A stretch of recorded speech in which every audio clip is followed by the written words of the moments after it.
Assalamualaikum warahmatullahi wabarakatuh. Perkenalkan, nama saya Siti Amelia Nursyahani, NPM 202191118 dari kelas C. Di sini saya akan mempresentasikan makalah mengenai belajar dari mata kuliah perkembangan peserta didik. Mata kuliah perkembangan peserta didik itu yang akan kita bahas itu ada mengenai 4 poin. Yang pertama ada konsep dasar perkembangan peserta didik, yang kedua ada definisi belajar menurut para ahli, yang ketiga ada prinsip belajar, dan yang terakhir ada karakteristik dari belajar. Nah, poin yang pertama yang akan dibahas yaitu konsep dasar perkembangan peserta didik. Yang pertama itu ada pengertian dari perkembangan peserta didik. Nah, peserta didik itu apa sih? Nah, peserta didik itu adalah individu yang sedang belajar atau berkembang. Artinya, peserta didik itu telah mengalami perubahan-perubahan dalam dirinya secara wajar atau secara sama dengan individu yang lain.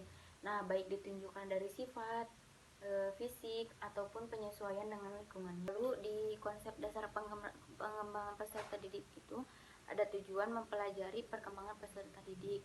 Nah, apa sih tujuan untuk mempelajari perkembangan peserta didik? Yang pertama, agar mempunyai ekspektasi yang nyata tentang peserta didik. Nah, yang kedua ada dapat merespon perilaku peserta didik secara tepat. Yang ketiga, membantu mengenali dirinya sendiri atau adanya penyimpangan terjadi pada peserta didik itu sendiri. Nah, yang keempat, untuk memahami atau membantu diri sendiri sehingga dapat berperilaku yang secara tepat. Dalam konsep dasar perkembangan peserta didik itu juga terdapat beberapa manfaat. Nah, manfaatnya itu bisa terbagi menjadi dua. Yang pertama itu untuk pendidiknya, dan yang kedua untuk peserta didiknya. Nah, untuk pendidiknya itu manfaatnya memberi gambaran tentang bagaimana proses pembelajaran yang tepat sesuai dengan tahapan perkembangan peserta didik itu. Nah, yang kedua bagi peserta didiknya yaitu mampu menerapkan pengetahuan yang dimiliki dalam proses pembelajaran sesuai dengan perkembangannya. Nah, lalu sekarang kita masuk ke poin kedua yaitu definisi belajar menurut para ahli.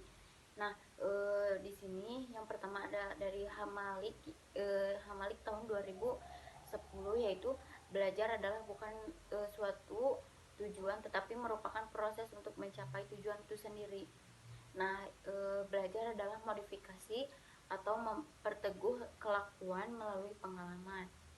Yang kedua dari Hamzah tahun 2006, belajar merupakan suatu proses yang sistematis yang tiap komponennya itu sangat menentukan keberhasilan anak didik tersebut.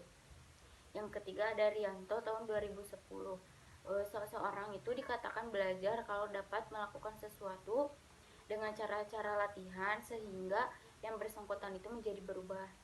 Lalu yang keempat ada Sagala tahun 2005, belajar merupakan proses suatu perubahan perilaku atau pribadi seseorang berdasarkan praktik dan pengalaman tertentu.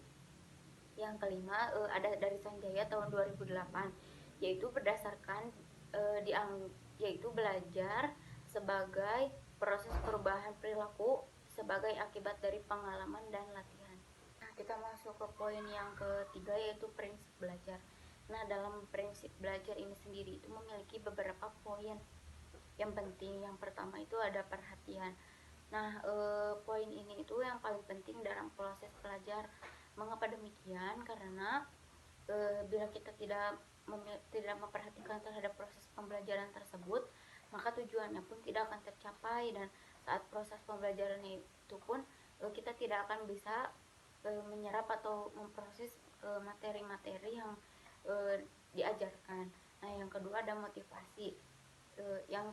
Poin kedua ini juga sangat berperan penting. Nah, walaupun dari awal pembelajaran para peserta didik itu termotivasi, namun kita sebagai pendidik, tenaga pendidik itu harus pintar-pintar dalam mencari solusi bagaimana agar peserta didik tersebut bisa termotivasi dalam berjalannya pelajaran. Jadi peserta didik itu tidak akan merasa kebosanan.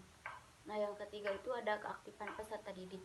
Nah, bagaimana cara kita atau pendidik untuk mengajak para peserta didik itu untuk aktif dalam kegiatan belajarnya, karena itu juga akan meningkatkan suasana belajar. Nah, kita sekarang masuk di poin terakhir, yaitu poin keempat, mengenai karakteristik belajar. Nah, pasti karakteristik belajar itu akan berbeda-beda setiap orang. Nah, lalu saya di sini melihat atau membaca menurut salah satu para ahli, yaitu dari Agung tahun 2009. Menurutnya karakteristik belajar yang pertama, belajar berbeda dengan kematangan. Yang kedua, belajar dibedakan dari perubahan fisik dan mental. Nah, dan yang ketiga, ciri belajar itu hasilnya relatif dan menetap. Nah, dari beberapa karakteristik yang telah saya baca atau dapat disimpulkan juga bahwa karakteristik belajar itu yang pertama, memiliki tujuan, yaitu untuk membentuk siswa dalam suatu perkembangan tertentu. Nah, yang kedua, terdapat mekanisme prosedurnya, jadi tidak sewenang-wenang memberikan prosedur mengenai pembelajaran, namun sudah ada langkah-langkahnya atau metodenya. Nah, yang ketiga, ada fokus materi ajar, terarah dan terencana dengan baik. Yang keempat, adanya aktivitas siswa. Nah, aktivitas siswa itu seperti aktif dalam pembelajaran. Nah, itu merupakan salah satu syarat mutlak bagi berlangsungnya kegiatan pembelajaran. Yang kelima itu pengajar atau faktor guru yang cermat dan tepat. Lalu terdapat pola aturan yang ditaati oleh guru dan siswa saat berlangsungnya kegiatan. Hanya itu yang dapat saya sampaikan untuk mata kuliah perkembangan peserta didik dalam pembahasan konsep dasar, definisi belajar, prinsip belajar, dan karakteristik belajar. Mohon maaf bila ada kesalahan. Wassalamualaikum warahmatullahi wabarakatuh.